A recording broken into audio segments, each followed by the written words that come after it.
வாழ்வில் சிலரில் பாசம் வையுங்கள். தவறேதும் இல்லை. ஆனால் பைத்தியமாகிவிடும் அளவிற்கு இருக்காதீர்கள். ஏனெனில் இங்கு முடிவே இல்லாத வாழ்க்கையும் இல்லை, பிரிவே இல்லாத உறவும் இல்லை. எல்லாம் சில காலம்தான். எவ்வளவுதான் உறவுகளுக்காக அனைத்தையும் விட்டுக் கொடுத்து வாழ்ந்தாலும் சில தருணங்களில் நமக்காக வாழ்ந்திருக்கலாம் என்ற விரக்தியை உறவுகள் நமக்கு கொடுத்து விடுகிறது. நம் மனம் வருந்தினாலே போதும், நமக்கு பாதிப்பு தந்தவர்களுக்கு அதற்கான தண்டனை கிடைத்தே தீரும். எல்லா மனிதர்களும் கண்ணாடியைப் போலத்தான் உடையாதவரை ஒரு முகம் உடைந்துவிட்டால் பல முகம். நீ யாரையும் வெறுக்க வேண்டிய அவசியமில்லை. பிடிக்கவில்லை என்றால் அமைதியாக விலகிவிடு. ஏனெனில் உன் வெறுப்புக்கு முதலில் பலியாகுவது உன் நிம்மதியே. உன்னை கஷ்டப்படுத்தியவர்கள் முன் நீ வாழ்ந்து காட்ட வேண்டும். எந்த நேரத்திலும் சோர்ந்து போகாதே. தனியாக நடக்க தயாராக இருங்கள். ஏனெனில் உங்களுடன் தொடங்கும் பலர் முடிக்கும்போது உங்களுடன் இருப்பது இல்லை. பெயரை கேட்டால் கூட நினைவில் வரக்கூடாத அளவிற்கு மறக்க வேண்டும். இந்த உலகில் எதிரியிடம் தோற்றவர்களை விட நிழல் போல கூடவே இருந்த துரோகியிடம் தோற்றவர்கள்தான் அதிகம்.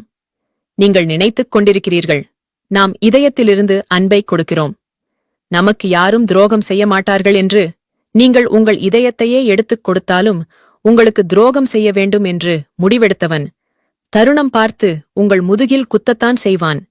யாரையும் நம்ப முடியவில்லை என்ற வார்த்தையில் மறைந்திருக்கிறது அவர்கள் அதிகமாக நம்பிய நெருங்கிய உறவு ஒன்றின் துரோகம். கூடவே இருந்து குழி பறிப்பதெல்லாம் அந்த காலம். குழி பறித்த பின் கூட வந்து உட்காருவதுதான் இந்த காலம். எல்லா நண்பர்களும் துரோகிகள் அல்ல. ஆனால் துரோகிகள் எல்லாம் ஏதோ ஒரு காலத்தில் உங்களுக்கு நண்பர்களாக இருந்தவர்கள்தான். நெருக்கமான உறவுகளால் மட்டும்தான் துரோகம் என்ற வார்த்தையை உருவாக்க முடியும் என்பதை தெரிந்து கொள்ளுங்கள். பிறருக்கு நம்பிக்கை துரோகம் செய்வது கொலை செய்வதற்கு நிகரானது. எல்லா துரோக செயல்களையும் செய்துவிட்டு வெளியில் தற்பெருமை பேசுவது தற்கொலை செய்வதற்கு போதிக்கும் போது புரியாத பாடம் வாழ்க்கையில் பாதிக்கும் போதுதான் புரியும். வாழ்க்கை ஒரு வட்டம் என்பதை சிலருக்கு புரியவை. எந்த உறவு உன்னை கேவலப்படுத்தியதோ, உன்னை அவமானப்படுத்தியதோ, உன் மதிப்பு மரியாதையை இழக்கச் செய்ததோ அந்த உறவே உன்னை தேடி வரும் அளவிற்கு வாழ்வில் உயர்ந்து காட்டு. இன்று இருப்பது போல் மனிதர்கள் நாளை இருப்பதில்லை, மாறியிருப்பார்கள். ஒன்று பணத்தால் அல்லது குணத்தால் நாம் உண்மையாக இருந்தால் அது சிலருக்கு பிடிக்காது.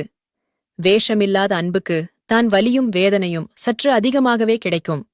உன்னை கீழே தள்ளிவிட வேண்டும் என்று ஒரு கூட்டமே திட்டமிடுகிறது என்றால் சந்தோஷப்பட்டுக்கொள், நீ அவர்களை விட மேலே இருக்கிறாய் என்று. போதிக்கும்போது புரியாத பாடம் வாழ்க்கையில் பாதிக்கும்போதுதான் புரியும். யாரும் அவர்களாக கேட்காதவரை அறிவுரைகளை மட்டும் அள்ளிக் கொடுக்காதே. மற்றவர்களுக்காக இரக்கப்படுவதில் தவறில்லைதான்.